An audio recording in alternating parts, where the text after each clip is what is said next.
بسم اللہ الرحمن الرحیم الصلاۃ والسلام علیک یا رسول اللہ۔ آج انشاءاللہ الرحمن ہم عید کی ترکیبیں سمجھنے کی اور پڑھنے کی سعادت حاصل کریں گے۔ عید کے متعلق ایک پورا لیکچر اپلوڈ کیا جا چکا ہے، آپ آئی بٹن میں کلک کر کے اس پورے لیکچر کو سماعت فرما سکتے ہیں۔ عید دو طرح استعمال ہوتا ہے، بطور اسم اور بطور حرف۔ حرف کی چونکہ ترکیب نہیں ہوتی، اس وجہ سے یہاں ہم عید جب حرف بنتا ہے تو اس کی ترکیب نہیں پڑھیں گے۔ عید جب بطور اسم استعمال ہو تو یہ دو طرح استعمال ہوتا ہے، یا تو وہ ماضی پر دلالت کرتا ہے یا مستقبل پر دلالت کرتا ہے۔ اگر ماضی پر دلالت کرے تو وہ ترکیب کلام میں یا تو مفعول بہ بنتا ہے، یا مفعول بہ سے بدل بنتا ہے، یا مضاف الیہ بنتا ہے، یا مفعول فیہ بنتا ہے۔ ان چاروں کی ترکیب انشاءاللہ تبارک و تعالی ہم پڑھیں گے۔ اسی طرح اگر وہ مستقبل پر دلالت کرے تو اس صورت میں اذ مفعول فیہ بنتا ہے۔ یہ وہ صورت ہے کہ جب اذ بطور اسم استعمال ہو، ماضی پر دلالت کرے اور مفعول بہ بنے۔ یہاں پر اذ مفعول بہ بن رہا ہے۔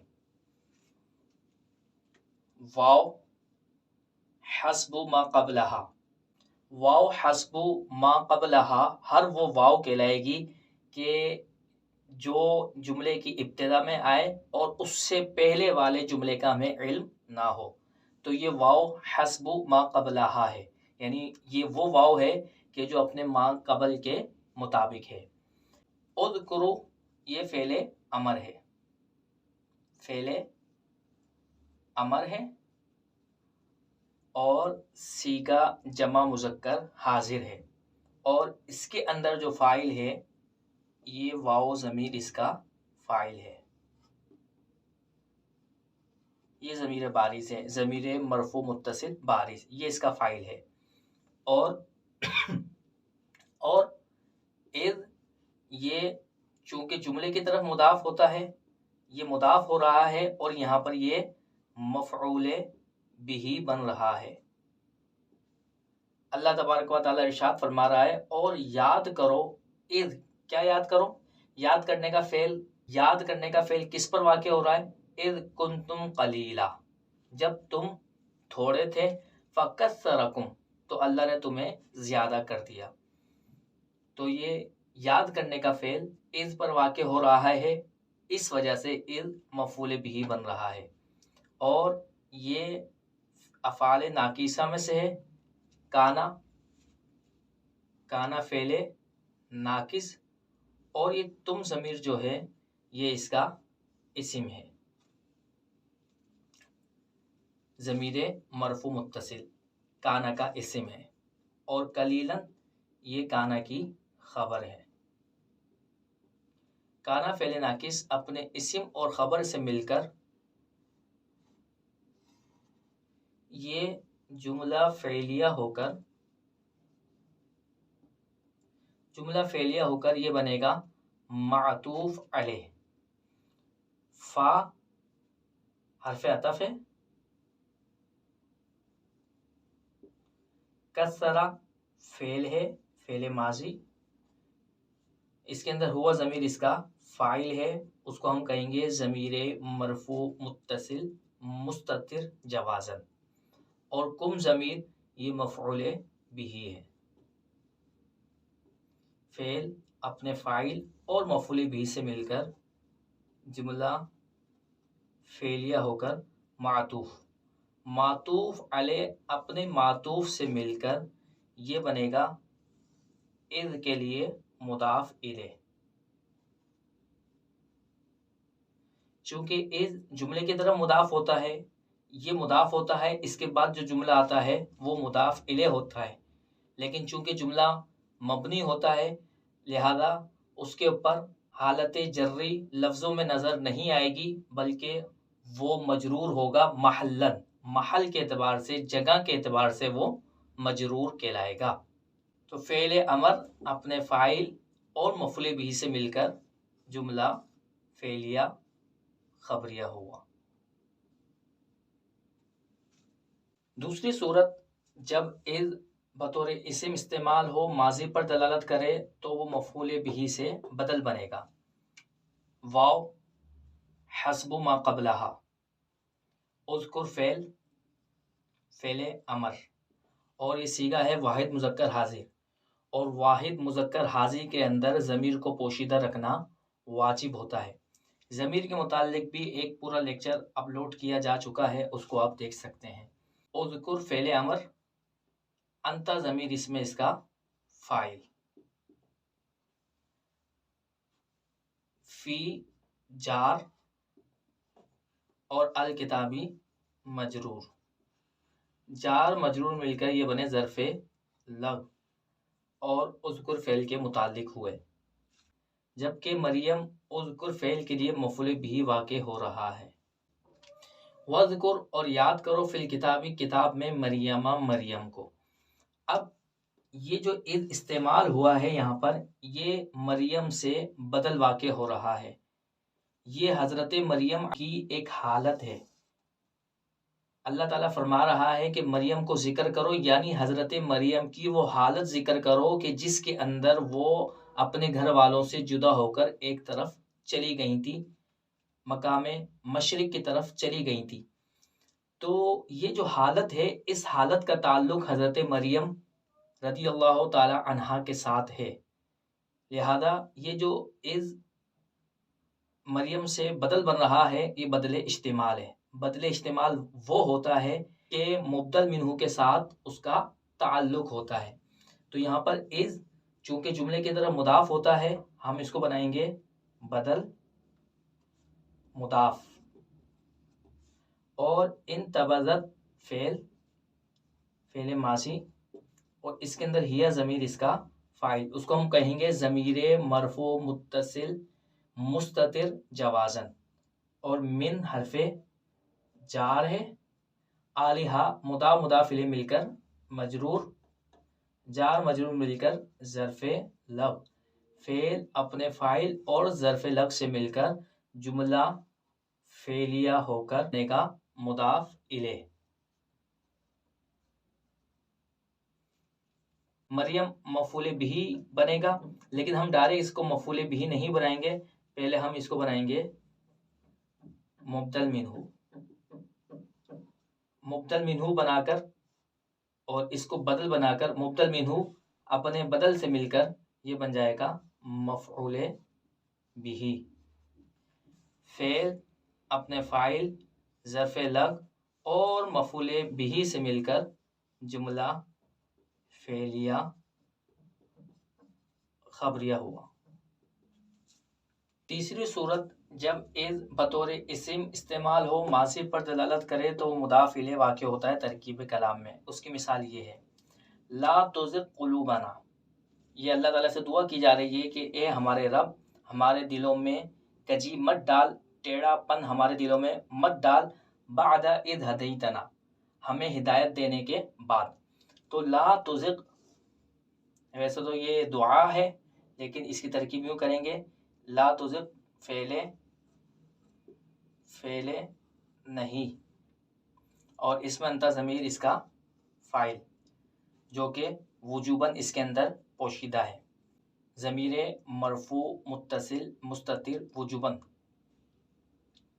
قلوبنا، قلوب مضاف مفعول بھی واقع ہوگا، اور نا ضمیر اسم کے بعد آ رہی ہے، یہ نا ضمیر مجرور کہلائے گی، ضمیر مجرور متصل مضاف الیہ.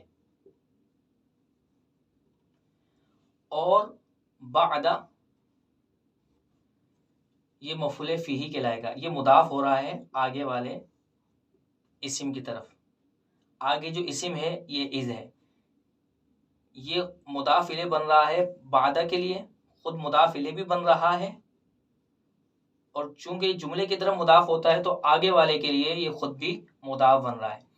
اپنے سے پہلے والے کلمے کے لیے یہ خود مضاف الیہ بن رہا ہے، اور اپنے بعد والے جملے کے لیے یہ مضاف بن رہا ہے. تو اذ یہ مضاف الیہ بھی ہے اور مضاف بھی بن رہا ہے. ہدیتا فعل ماضی اور تا ضمیر اس کے اندر بارز اس کا فاعل ہے، اور نا ضمیر فعل کے ساتھ متصل ہے، یہ مفعول بھی بنے گی۔ فعل اپنے فاعل اور مفعول بھی سے مل کر یہ جملہ فعلیہ ہو کر محلن مجرور ہوا، کیونکہ اذ کے بعد آ رہا ہے۔ اذ جب مضاف بنے گا تو یہ مضاف الیہ بنے گا، اور مضاف الیہ مجرور ہوتا ہے، لیکن چونکہ یہ جملہ ہے، جملے کے اوپر اعراب ظاہر نہیں ہوتا، اس کا اعراب محلن ہوتا ہے، تو یہ محلن مجرور بن رہا ہے۔ یہاں پر جو یہ اذ آ رہا ہے یہ مضاف الیہ بن رہا ہے، لفظ بعد کے بعد آ رہا ہے یہ مضاف بن رہا ہے۔ یہ اذ کی تیسری ترکیب ہے۔ تو لا تزغ فعل، انت ضمیر فاعل، قلوب مفعول بھی، اور بعد مفعول فیہ سے مل کر جملہ فعلیہ انشائیہ ہوا۔ اذ جب بطور اسم استعمال ہو، ماضی پر دلالت کریں، تو یہ مفعول فیہ بنتا ہے۔ یہ اذ کی چوتھی ترکیب ہے۔ یہاں پر اذ مفعول فیہ بن رہا ہے، زمانے پر دلالت کر رہا ہے، ظرف زمان ہے یہ۔ فا حسب ما قبلہا، قد حرف تحقیق، نصرہ فعل ماضی۔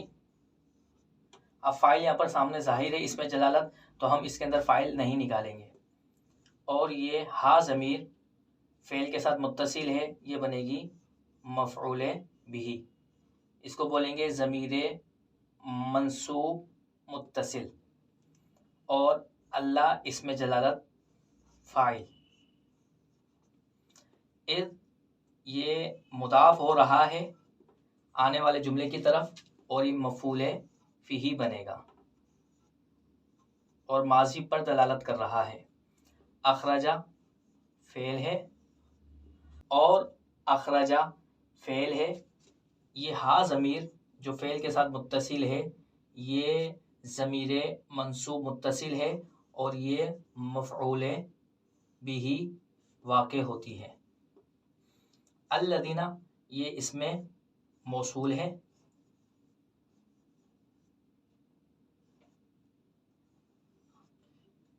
کفروا فعل ماضی ہے، صیغہ جمع مذکر غائب ہے، اور واو ضمیر اس کے اندر اس کا فاعل ہے، جو کہ ضمیر مرفوع متصل بارز ہے۔ فعل اپنے فاعل سے مل کر جملہ فعلیہ ہو کر یہ بنے گا صلہ، کیونکہ صلہ جو ہوتا ہے وہ جملہ ہوتا ہے۔ موصول اپنے صلے سے مل کر یہ اخرجہ کے لیے فاعل بنے گا۔ فعل اپنے فاعل اور مفعول بھی سے مل کر یہ جملہ فعلیہ ہو کر محلن مجرور بنے گا، کیونکہ اس سے پہلے اذ ہے جو جملے کی طرف مضاف ہوتا ہے۔ اب یہ پورا کا پورا جملہ ہے، جملہ مبنی ہوتا ہے، اور مبنی پر اعراب ظاہر نہیں ہوتا، مبنی کا جو اعراب ہوتا ہے وہ محلن ہوتا ہے، تو یہ محلن مجرور بنے گا۔ فعل اپنے فاعل، مفعول بھی اور مفعول فیہ سے مل کر جملہ فعلیہ خبریہ ہوا۔ اذ جب بطور اسم استعمال ہو اور مستقبل پر دلالت کرے تو اس کی صرف ایک ہی صورت بنتی ہے، یہ ترکیب کلام میں مفعول فیہ واقع ہوتا ہے، جس کی مثال یہ موجود ہے۔ اللہ تعالیٰ فرماتا ہے فَسَوْفَ يَعْلَمُونَ، وہ جان لیں گے، اِذِ الْأَغْلَالُ فِي أَعْنَاقِهِمْ، جب کہ زنجیریں بیڑیاں ان کی گردنوں میں ہوں گی۔ اب یہاں پر اذ مستقبل پر دلالت کر رہا ہے، کیونکہ یہ قیامت کے احوال بیان کیے جا رہے ہیں، یہ مستقبل میں واقعہ پیش آنے والا ہے۔ اذ ماضی پر دلالت نہیں کر رہا بلکہ مستقبل پر دلالت کر رہا ہے، لہذا یہاں پر یہ مفعول فیہ بنے گا۔ فا حسب ما قبلہا، سوفا یہ بھی حرف ہے، حرف تنفیس اس کو کہا جاتا ہے، یہ مضارع کو مستقبل کے معنی میں کر دیتا ہے۔ یعلمون فعل مضارع صیغہ جمع مذکر غائب، اور اس کے اندر جو فاعل ہے وہ یہ واو ضمیر ہے، اس کو بولیں گے ضمیر مرفوع متصل بارز، یہ اس کا فاعل ہے۔ اذ یہ مفعول فیہ بن رہا ہے یہاں پر، اور آگے والے جملے کے لیے یہ مضاف بن رہا ہے، مضاف مفعول فیہ۔ الاغلال یہ مبتدا ہے، فی جار، اعناقہم مضاف مضاف الیہ مل کر مجرور، جار مجرور مل کر یہ بنے ظرف مستقر، اور متعلق ہوئے ثبتت فعل کے۔ ثبتت فعل اس میں ہی ضمیر اس کا فاعل، فعل اپنے فاعل اور ظرف مستقر سے مل کر جملہ فعلیہ ہو کر یہ بنا خبر اغلال مبتدا کے لیے۔ اغلال مبتدا اپنی خبر سے مل کر جملہ اسمیہ ہوا اور مضاف الیہ ہوا اذ کے لیے، اور یہ جملہ محلاً مجرور ہے، چونکہ جملہ مبنی ہوتا ہے اور مبنی پر لفظوں میں اعراب ظاہر نہیں ہوتا، مبنی کا اعراب محلاً ہوتا ہے، تو یہ محلاً مجرور ہے۔ یعلمون فعل اپنے فاعل اور مفعول فی سے مل کر جملہ فعلیہ خبریہ ہوا۔ اللہ تبارک و تعالی سے دعا ہے کہ اللہ تبارک و تعالی ہمیں علم نافع حاصل کرنے کی توفیق عطا فرمائے، اور اس علم کے فیضان سے ہماری دنیاوی اور اخروی پریشانیوں کو، تکالیف کو دور فرمائے، اور ہمیں قلبی، جسمانی، روحانی، ذہنی، مالی سکون عطا فرمائے۔ وما علینا الا البلاغ المبین۔